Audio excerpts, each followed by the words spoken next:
Hello, and welcome back to another episode of For Your Health News.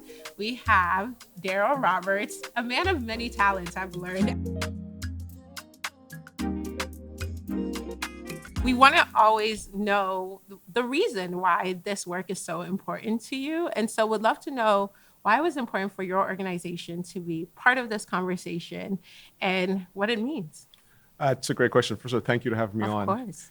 I think the question on why us, why my interest, has to go back to the fact that some years ago, I got sick. And I got sick, and I believed I lived in a technological future which is consistent with my amazing iPhone. I believed that if I wandered into any of these hospitals in the town I lived in, which has remarkable institutions, that I would wander in, find a doctor, they will diagnose what I have, and give me some medicine, and I'd be on my way. Mm-hmm. My experience was very different. Like many people, you wander in it to get to a diagnosis, you may spend a lot of dollars. And the facts was that I end up spending significant dollars to not get a diagnosis. So my frustrations with the current state of diagnostic tools led us to develop ultimately and uncover and develop better diagnostic modalities. The current diagnostic options don't answer the questions which are required in order to move healthcare forward.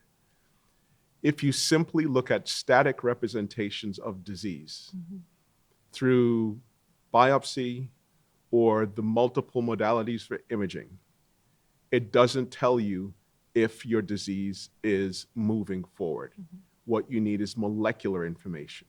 You need proteomic information. And so if there is truly an effort to improve healthcare, and particularly for cancer, you have to actually get the tools which can help you get there. Hence, when Gary and I spoke, and I was introduced to NMQF and he to our platelet-derived technologies, he realized that this was something different.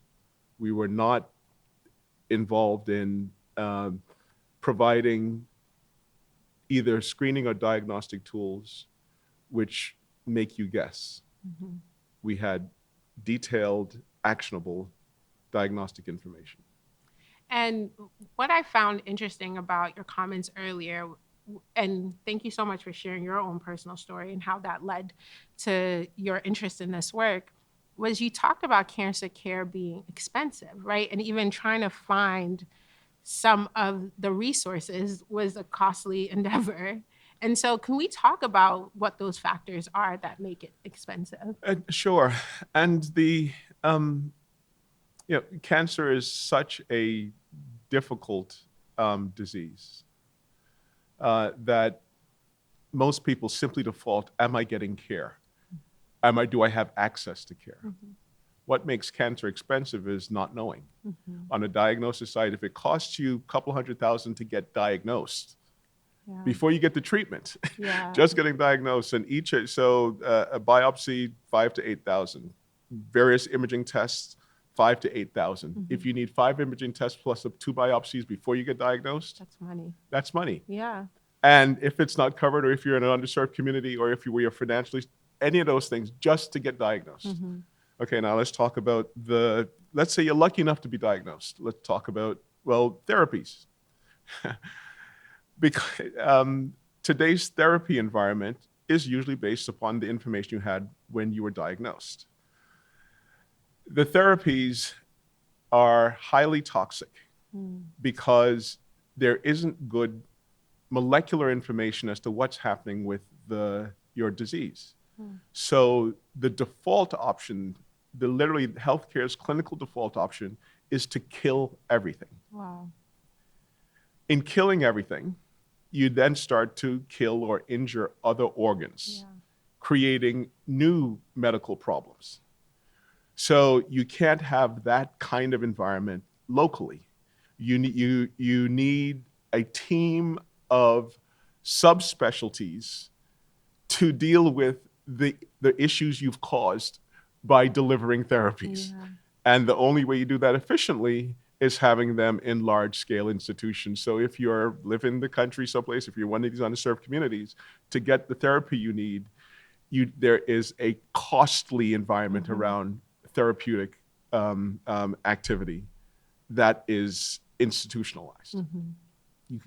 And when people talk about improvements to cancer care and the therapeutic environment, mostly it talks about making it more expensive because you have to add more in those environments. All of this comes back from, if you don't know where you're going, any road can get you there. You need better diagnostics. Yeah. And so in order to improve the therapeutic future, you need better diagnostic tools. So if you want to get to precision therapies, which can be more precise, less toxic, you need better diagnostic tools to tell you what you should be targeting. Yeah.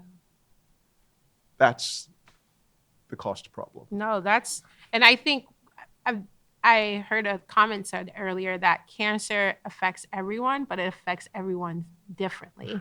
And what I'm hearing, and the theme that I'm sensing from this conversation, is that wherever you are on the socioeconomic spectrum, this impacts you on a very large scale, and not just you, just probably your family members, your community, and your neighborhood. So I'm so thankful that this is the work that you're doing. I'm walking away learning about molecular on